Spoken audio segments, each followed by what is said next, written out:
How to set up backup secure folder encryption with Samsung account password on Samsung Galaxy S26 Ultra.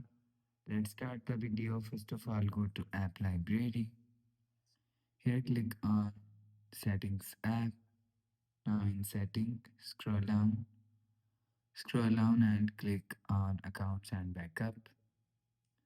After click on Accounts and Backup, click on Transfer Data for Device Setup and click on this three dot icon and click on Settings, Smart Switch Settings.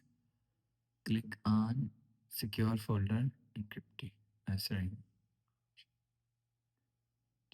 After click on Secure Folder Encryption. So if you want to set secure with password, click on Secure with Password. You will see Secure Folder Encryption is set on Secure with Password.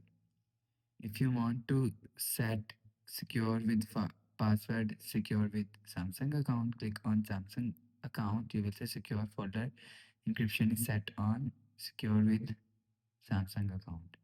After select password and account from here, after selecting go back to home screen. So that's how you can set up backup secure folder encryption with Samsung account and password on Samsung Galaxy S26 Ultra. If you like the video, please subscribe. Thanks for watching.